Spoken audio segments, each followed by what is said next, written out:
Bem-vindos, caros amigos, ouvintes, conhecidos e viventes deste magnífico mundo. Cá estamos de volta para mais um episódio do Circo a Vapor, o lugar de debate de ideias sobre a saúde e sobre uma vida mais saudável e ativa. Atualmente estamos envolvidos no tema da saúde mental. O meu nome é Catarina Valente, sou enfermeira e a vossa anfitriã do costume aqui neste espaço que é para todos. Mas hoje vamos falar sobre um tema que, por sinal, é alvo de muita curiosidade e muitas vezes até mistério. Falamos do quê? De sexologia. Já pararam para pensar no impacto que têm as nossas emoções, crenças e experiências e que trazem para a nossa vida sexual? Ou como questões como a ansiedade, a autoestima, traumas e doenças podem influenciar profundamente o prazer e a intimidade? Neste episódio vamos explorar como a sexualidade vai muito além do físico. Vamos falar sobre como ela está diretamente conectada à nossa mente e ao nosso bem-estar emocional. E mais importante, como podemos aprender a conhecer-nos melhor para cuidar desta dimensão fundamental da nossa vida. Então, se querem saber mais, não podem parar e continuem a ouvir-nos, porque para melhorarmos a nossa vida sexual e vice-versa, não podemos perder pitada agora do que vamos acontecer aqui. Para nos falar então deste tema, temos connosco a doutora Bruna de Melo, psiquiatra no Centro Hospitalar Tondela Viseu, sexóloga clínica pela Sociedade Portuguesa de Sexologia Clínica e competência em sexologia pela Ordem dos Médicos e que neste momento integra a equipa multidisciplinar de sexologia da ULS de Viseu Dom Lafões. Além disso, tem também o curso de Psiquiatria Perinatal pelo Instituto Europeu de Psiquiatria Perinatal. Bem-vinda, doutora Bruna. Muito obrigada, enfermeira Catarina, pelo convite. É incrível estarmos a falar sobre temas tão importantes. Eu já ouvi outros episódios deste podcast sobre as temáticas mais relacionadas com a saúde mental e fico mesmo muito lisonjeada por ter sido convidada para falar sobre este tema tão picante como a sexualidade. Não é? É mesmo picante porque é sempre aquela coisa que nós imaginamos, idealizamos, fazemos construções, fantasias, uma série de coisas, muitas vezes não faladas publicamente, não é? Porque há sempre aquele pudor, uma série de coisas, mas é curioso podermos falar dele abertamente e é isto que também queremos aqui poder partilhar. E queria muito começar já. A primeira pergunta é porque quem nos ouve não sabe, ou até pode ter uma ideia, mas para orientar assim, fundamentalmente uma solução, se pudéssemos poder-nos explicar, afinal, o que é esta ciência da sexologia. Muito bem, a sexologia é mesmo uma ciência, é a ciência que estuda a sexualidade, como o próprio nome indica, não é? E a sexualidade, neste caso, humana. E é o estudo da sexualidade em vários âmbitos, em vários domínios, quer seja no domínio humano ou mais científico, seja mais académico, em termos de investigação, ou mais clínico, que é mais a minha área, não é? Claro. E, efetivamente, este estudo da sexualidade abrange desde os comportamentos sexuais, a forma como nós podemos vivenciar a nossa sexualidade, saúde sexual e até mesmo questões mais identitárias, identidade de género, orientação sexual e também como é que funciona a sexualidade, a função sexual e os aspectos mais biológicos, quer psicológicos e sociais, que estão associados a esta vivência da sexualidade, à sexualidade em si. E é importante para isso percebermos o que é isto da sexualidade e, portanto, eu acho que a introdução foi perfeita, até porque abordou dois dos pontos que são muito pouco falados, não é? Quando falamos da sexualidade, falamos da parte mais física, essencialmente, e a parte da intimidade e do prazer e da comunicação são essenciais e são também eles sexualidade. Efetivamente, para a Organização Mundial de Saúde, a sexualidade é um estado de bem-estar físico, mas também emocional, mental e social, que está relacionado com esta questão da sexualidade e não é a mera ausência de doença, não é? Ou ausência de disfunção sexual. E, portanto, temos que ter sempre uma abordagem positiva, como nos diz a Organização Mundial de Saúde, e respeitadora da sexualidade e dos relacionamentos sexuais, e isto deve ser a vivência de uma permitir e construir uma vivência de sexualidade que é livre de coerção, perfeita em consentimento e em prazer e em intimidade e em comunicação. não é? E tudo isto é a sexualidade. Isto é uma grande definição, é um mundo, mas muito completo, porque na verdade a questão da sexologia é muito também um comportamento, não é? Aprendido, repetido, que tem os seus tabus, que tem a sua regulação até de certa forma, aqui o impacto social, como é que é regulado, uma certa, não é? E política até. Sim, claro. Sem dúvida. Sim, E há uma coisa que eu, quando penso logo na sexologia, falamos logo assim de tempos imemoriais. Se bem que a ciência que falamos não é assim tão recente. Não, é verdade. A sexologia, a sexualidade é estudada desde sempre, não é? A vivência da sexualidade é identitária. Tem a ver com o ser humano e, portanto, desde sempre que tentamos perceber como é que funciona a nossa sexualidade e como é que podemos melhorá-la, não é, no fundo. Mas, efetivamente, há muitos mitos e muitos tabus que nos impedem de andar um bocadinho para a frente. E esta ciência ainda não é difundida a toda a gente, não é? Falamos de educação sexual, mas ela ainda não é aquilo que nós precisamos. Ainda não está em todos os domínios que nós precisamos, não é? Ainda está muito sob a influência judaico-cristã que nós temos aqui na nossa cultura e isso dificulta um bocadinho a nossa liberdade de pensamento e de comunicação sobre sexualidade. E aqui o papel, no caso do sexólogo, a verdade é que há muitas, sem ser da parte, ainda não entrando na parte de doença, só de uma parte mais funcional e até de quem ainda procura descobrir o seu... Como é que é o papel deles na sociedade e como é que esta figura, que é repleta de mistério, até o próprio sexólogo tem a dizer, qual é que é o seu papel assim preponderante mais e que poderia ser mais dinamizado então? É assim, um sexólogo é um profissional de saúde, habitualmente na área médica ou na área da psicologia e também da enfermagem, ok? Que estudou de forma mais aprofundada esta questão da sexualidade e intervém em diversos âmbitos, não é? Não só na área da doença, como nós estávamos a dizer, mas também na área educacional, na área de desmistificação, que é tão importante. Muitas das vezes as pessoas procuram-nos não porque tenham uma disfunção sexual, mas porque têm uma dificuldade que está relacionada intimamente com o desconhecimento que ela tem sobre alguma parte da vivência da sua sexualidade, alguma questão que ele acha que não está a correr tão bem porque não é normal. E nós temos que desmistificar esta crença para que a pessoa se possa sentir à vontade e perceber que o normal aqui não se põe, não é? A não ser que haja prejuízo para outra pessoa. Se nós estamos bem, se estamos em consentimento, o normal é aquilo com que a pessoa se sente bem. Estávamos aqui a falar também no campo do estudo. Que novidades, certo, que seja da ciência, mas que novidades é que a sexologia traz para os dias de hoje? O que é que a ciência em si, além da aceitação, do acompanhamento, mas e o desenvolvimento da própria ciência, o que é que nos trouxe até hoje? Essencialmente, assim, nos tempos que correm, essencialmente as novidades são principalmente esta abordagem mais do prazer, não é? De uma vivência livre da sexualidade, isenta de mitos e preconceitos. Isso não é possível, não é? Não creio que possa ser. Todos nós temos os nossos preconceitos e, portanto, isso ainda é muito difícil.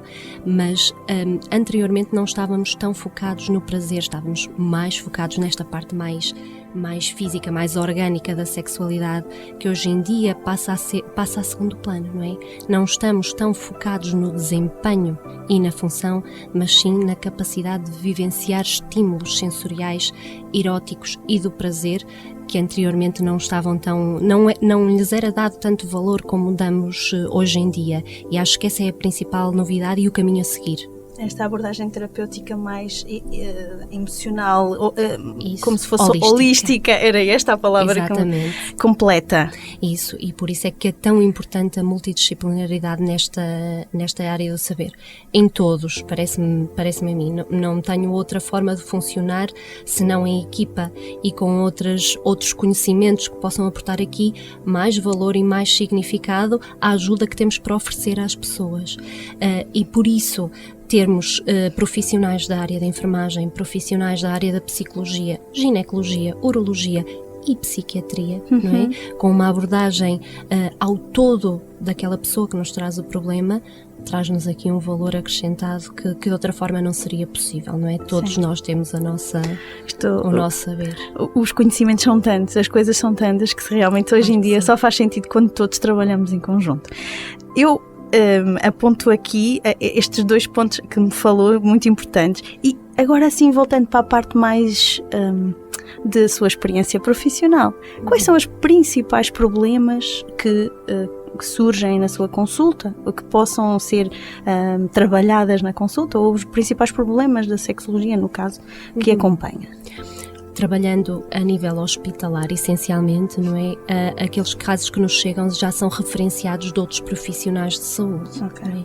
E, portanto, já nos chegam, muitas das vezes, pessoas com disfunções sexuais estabelecidas. Mas ainda acontece muito frequentemente chegarem-nos pessoas que têm problemas sexuais, dificuldades sexuais que estão relacionadas com este desconhecimento da sua vivência sexual. O que é normal, o que não é normal, porque é que eu não estou a funcionar bem. Há muitas vezes um apontado de culpas, seja a mulher porque tem falta de desejo, seja o homem porque não está a ter o desempenho que socialmente seria esperado que estivesse. E muitas vezes estas dificuldades com psicoeducação, com educação sexual, são trabalhadas e cai esta dificuldade. Porque a pessoa aprende a vivenciar a sua sexualidade de uma forma mais prazerosa. Por outro lado, também acontece chegarem-nos muitas vezes situações de dificuldades de comunicação, não é? Num casal, essencialmente, ou em parceiros sexuais que podem ser esporádicos, há muita dificuldade ainda de comunicarmos aquilo que é prazeroso para nós. E a outra pessoa não tem que adivinhar, não tem como adivinhar. Nós não temos uma bola de cristal que nos permita saber aquilo que é mais prazeroso para aquela pessoa, quais são os estímulos eróticos principais para aquela pessoa. E então seguimos-nos muito por aquilo que são os mitos que vão percorrendo a nossa sociedade. Isto aqui, fazer isto, tocar neste sítio é que é bom, dar um beijinho naquele sítio é que é bom. E isto não é igual para todos. Não é? Há uma individualidade da vivência da sexualidade muito grande, somos todos diferentes, todos somos estimulados de maneira diferente e, portanto, esta comunicação que ainda é tão difícil, porque ainda há muitos tabus e muita timidez, muita vergonha na comunicação da sexualidade e daquilo que é bom para mim e daquilo que é bom para ti. Isto faz-me bem, isto não me faz bem, não é? E esta dificuldade de comunicar traz-nos muitas vezes problemas na sexualidade e na vivência de casal. E, portanto, os problemas de casal também são uma dificuldade muito frequente na nossa consulta. Ou seja, trabalham não só a parte mais física, mas lá vem a parte mental a trabalhar aqui, emocional e até relacional, a relação realmente principal e depois o caminho a seguir, não é? Claro que sim, não era possível trabalhar a sexualidade não trabalhando as questões emocionais e as questões relacionais, não é? Quando nós estamos tristes, basta estar triste para que a sexualidade naquele dia já não funcione da mesma forma. Já não me apeteça da mesma forma, já não tenha prazer da mesma forma e por isso a saúde mental está intimamente relacionada com as questões sexuais. E o contrário também é verdade, não é? Sempre que temos uma dificuldade sexual ou uma dificuldade em casal, isso vai se repercutir naturalmente na forma como eu me sinto.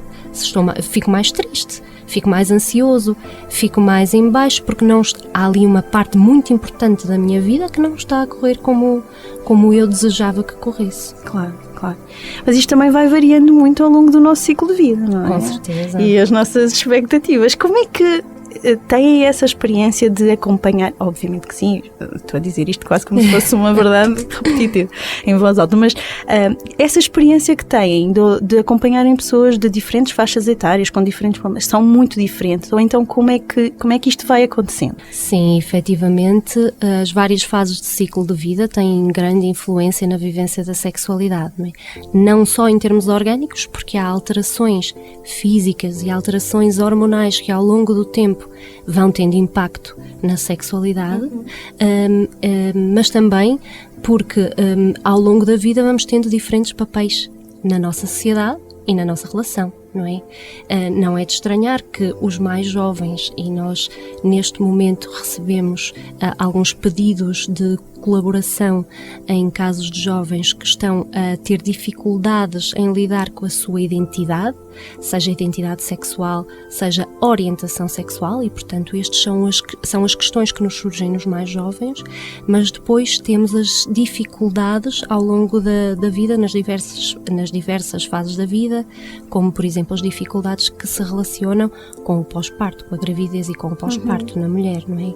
Com a fase ativa de trabalho do homem, que traz aqui uma sobrecarga, não é? Ainda há aquela questão na sociedade que o homem deve ser o provedor de cuidados e financeiro para aquela família, e além dessa sobrecarga ainda tem o dever de ter um desempenho sempre perfeito, exímio na sexualidade e de estar sempre pronto.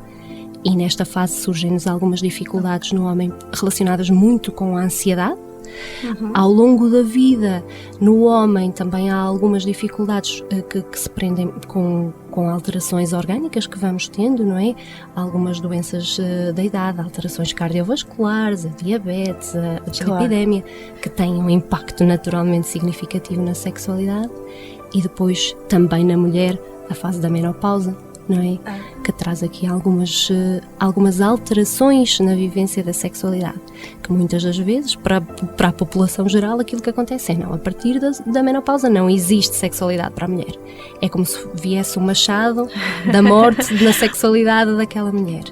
E a verdade é que não tem que ser assim, tem que haver adaptações, reestruturações, alterações na vivência daquela sexualidade, e ela não tem necessariamente que morrer, não é? Portanto, ao longo da vida, naturalmente, as problemáticas, as dificuldades vão sendo diferentes. Claro. A gestão acaba por ser muitas vezes a mesma, não é? Este apoio emocional, esta psicoeducação sobre aquilo que pode e não pode ser, ajuda em todas estas fases, e é o que mais ajuda as pessoas, acredito que sim. Eu fico a pensar sempre, porque também há outra coisa que agora me estava aqui a recordar, que é a questão da parte dos idosos. Sim. Em que parece que também, e muitas vezes ouve-se assim falar na gíria comum que eles já não têm. Agora, como assim? Eles que têm ainda vontade de fazer qualquer coisa, ou então ainda não sei o quê. Vamos lá pensar, meu povo que está aqui a escutar-nos. Isto não faz sentido, certo? Isso, claro que não. Claro que não. Vivemos até ao fim da nossa vida com um desejo sexual, eventualmente, de cada um com a sua... É isto que também queremos também passar, não é? Claro que sim. Todos, de uma forma individual, diferente de pessoa para pessoa, mas até ao fim da nossa vida nós podemos ter sexualidade, não é? Até porque a sexualidade não é exclusivamente o desejo e a função sexual. É aquilo que nós vimos inicialmente que a Organização Mundial de Saúde nos traz. É o toque, é o afeto, é a intimidade, é muito mais do que a relação sexual em si. Sexualidade é uma coisa muito abrangente. E não é por termos mais idade, por termos uma ou outra incapacidade, por estarmos mais lentificados na nossa parte motora ou até na nossa parte cognitiva, que deixamos de ter sexualidade. Mas esta questão do idoso não é só na sexualidade, não é? Nós temos ainda damos muito pouco valor aos nossos idosos e, portanto, tratámos-los quase como se fossem completos incapacitados, e, portanto, na sexualidade, como temos uma vivência muito repressiva ainda da sexualidade, isto também acontece naturalmente, não é? Sim, claro. E isso é curioso, mas na primeira temporada falamos muito sobre o envelhecimento, e também abordamos aqui uma série de temáticas sobre o envelhecimento, e também falávamos um pouco sobre isso, e portanto até faz sentido estarmos a partilhar isso connosco, que é muito bom. Vou ouvir. Sim, voltem a ouvir os nossos episódios lá atrás, que têm lá muita coisa completa sobre o envelhecimento e também muito engraçado. Mas voltando aqui ao tema que nos traz hoje, que é o tema mais picante cá do sítio, eu queria partilhar aqui talvez uma ideia que também é minha, que hoje em dia falamos muito sobre a identidade de género. Há bocadinho estava-me a falar disso, e a quantidade de não é ideias, mas que temos, eu até vou dizer porque nem sei bem, e temos o género feminino, masculino, o neutro, não binário, o agénero, o pangénero, o genderqueer, o two-spirit, eu já nem sei. É uma fluidez de género. É uma muita. Eu tive que ir ver, obviamente que também para mim foi um pouco de aprender, mas o que é esta dificuldade de agora identitária que temos agora? Como é que tínhamos já antes ou agora temos mais? Muito provavelmente tínhamos já antes, não é? O termos agora mais aprende-se com a maior liberdade que as pessoas têm no pensar, no sentir e no expressar-se da forma como se sentem, não é? Naturalmente as questões de género têm muito de cultural e de social e de construído, mas esta é uma questão identitária. É a forma como aquela pessoa se sente. E ninguém me pode dizer que eu tenho que gostar do amarelo ou do azul, não é? Da mesma forma que ninguém me pode dizer se eu me sinto mulher ou se eu me sinto homem. Ou se eu sinto que há partes de mim que são mais femininas ou masculinas e, portanto, hoje em dia percebemos e cientificamente estudamos que existe uma fluidez de identidade de género, não é? Não só há pessoas que se classificam como mulher ou como homem, mas há outras que vivem nesta fluidez. É mesmo isso, não encontro palavra melhor para descrever do que aquela que deve ser utilizada. Há uma fluidez na identidade de género e depois na expressão de género e a forma como a pessoa se mostra em sociedade e perante os outros, não é? Que já são questões também diferentes. Atualmente vivemos isso muito, até de uma forma nova para a maior parte das pessoas, porque não estavam habituadas a esta expressão. Sim, claro que sim. E isso pode trazer aqui alguns conflitos. Que sugestões daria até para quem está a ver pessoas com esta... Aliás, eu digo mesmo que são pessoas bastante corajosas até, às vezes, porque enfrentar uma série de olhares, muitas vezes desconhecidos, pode-se causar alguma estranheza. Como é que os outros todos, sem preconceito, estamos aqui a falar abertamente, claro. Como é que podemos tratar e falar com todos, assim, desta maneira? Às vezes com aquela desconfiança de será mesmo assim? Será não ser? O que é que fazemos? No fundo, é como para tudo, não é? Temos dúvidas, perguntamos. Eu acho que isso é o que a pessoa vai querer, é com isso que a pessoa se vai sentir mais confortável. Se há uma pessoa que tem uma questão de identidade de género, uma fluidez de género, uma incongruência de género, deve ser questionado. Olha, como é que tu gostas de ser tratado? Como é que tu preferes ser tratado? Como é que tu te sentes bem? Quem és tu? Okay. E explica-me. Se eu não sei e se quero saber, eu pergunto. Explica-me. Explica-me pelas tuas palavras o que é que tu sentes, quais são as tuas dificuldades e como é que eu posso lidar com isto de uma maneira que seja confortável para ti e para mim, não é? Porque efetivamente isto ainda traz algum desconforto e nós percebemos isso muitas vezes em consulta, que além de acompanharmos jovens com incongruência de género, jovens ou adultos com incongruência de género, também fazemos um acompanhamento quando é necessário às famílias que estão com alguma dificuldade em fazer esta integração, esta novidade, não é? Muitas das vezes não é uma novidade, a pessoa, a mãe, o pai já vivem com aquela situação desde sempre e vão-se apercebendo que existe alguma situação que não está a correr tão bem, ou uma dificuldade para aquele filho ou para aquela filha, mas naquela altura, quando têm a certeza, ok, é isto, quando há um coming out daquela pessoa, há dificuldades, claro que sim. Há muitas das vezes um luto que tem que ser feito, não é? Por aquilo que foi o idealizado, não é? Por aquilo que era e aquilo que já não é. E nós fazemos também esse acompanhamento psicoterapêutico na nossa consulta, que pode ser uma ajuda muito grande para estas famílias. Isso é uma dica valiosa, procurem ajuda. Esse é sempre o nosso papel sempre, aqui também, claro. Estamos sempre a dizer isto, mas quando têm dúvidas ou quando sentem que precisam, não se acanhem, não tenham vergonha e perguntar é sempre o melhor remédio, na verdade. Exatamente. E arranjamos soluções e agora, voltando aqui às tuas... Vamos falar assim, eu estava ali aqui uma estatística que pode-me dizer que sim ou que não sei se bate certo aqui com aquilo que eu quero dizer, que diz que 40% das mulheres e 30% dos homens experimentam algum tipo de disfunção sexual. Eu não sei, eu sou péssima com números, fiz já. Portanto, eu não sei exatamente as percentagens, as incidências e prevalências das disfunções sexuais, mas não me parece um número muito longe da verdade, de facto. São situações muito prevalentes ao longo da nossa vida. E já fomos falando, não é? A própria alteração do estilo de vida, as próprias dinâmicas familiares que se vão alterando, as questões orgânicas que vão surgindo, trazem impacto na sexualidade. E hoje em dia, com uma vida tão acelerada como nós levamos, a intimidade, a privacidade, são sempre questões difíceis. O timing para aquele casal, o tempo de se encontrar, o tempo de namorar, é difícil e, portanto, não me é difícil encaixar que haja essa prevalência tão elevada de, a qualquer momento da vida, uma dificuldade sexual surgir na vida de uma mulher ou de um homem. É mais impactante para o homem sentir-se impotente, por exemplo? Ora bem, é uma questão interessante. Eu acho que as dificuldades sexuais têm um impacto enorme, quer no homem, quer na mulher. Quando falamos de impotência, se falarmos que a impotência é aquilo que nós chamamos clinicamente uma disfunção erétil, tem um impacto muito significativo para o homem. Porque, como já temos vindo a falar ao longo deste episódio, a questão sexual para o homem, de função, de desempenho, é uma questão culturalmente identitária. Existe este mito, não é? O homem está sempre pronto. O homem, se não está a funcionar, então não é um verdadeiro homem.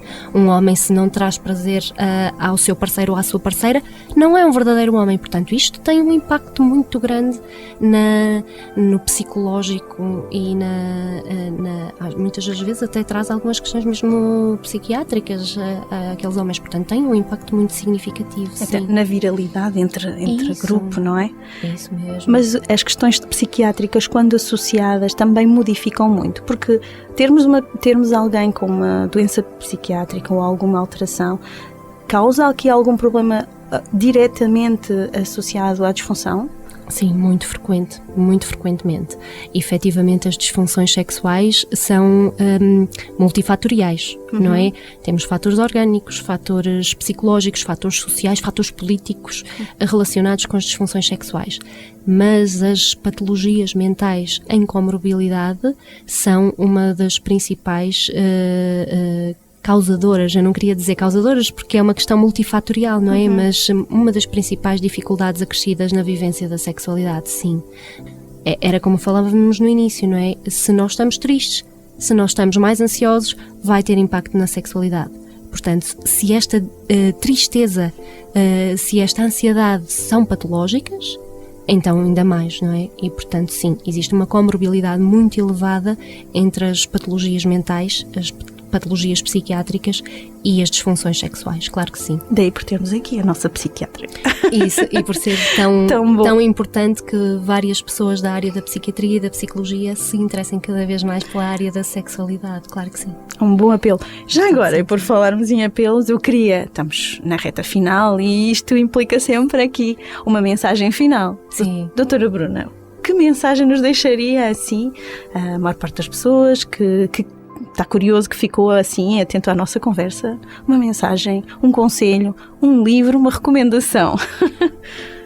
Procurem ajuda, como dissemos há pouco, não é? E essa ajuda pode começar pelo enfermeiro de família, pelo médico de família, com certeza ele saberá como encaminhar se não souber tratar aquela situação.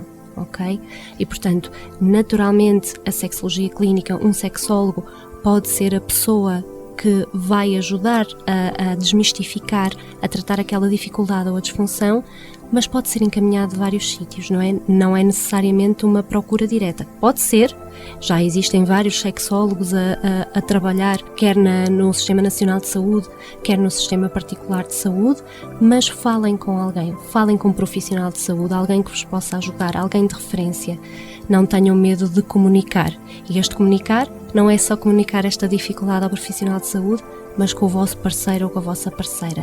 Comunicar aquilo que vos dá mais prazer, aquilo que vos deixa tristes e ansiosos e por isso depois levam para a sexualidade e para a intimidade com essa pessoa, aquilo que vos deixa feliz e que vos traz mais ânimo e mais facilidade em interagir sexualmente com aquela pessoa.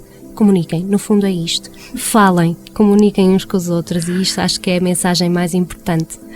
Falar aquilo que nós fazemos aqui e que mantemos estas conversas vivas e ativas sempre, muito boas, e aprendemos imenso sempre. Olha, doutora Bruna, muito obrigada. É sempre um gosto perceber também que a sexologia é esta ciência que estuda o sexo, a identidade, misturas, diferenças, interações, tanto íntimas até quanto públicas. Certo?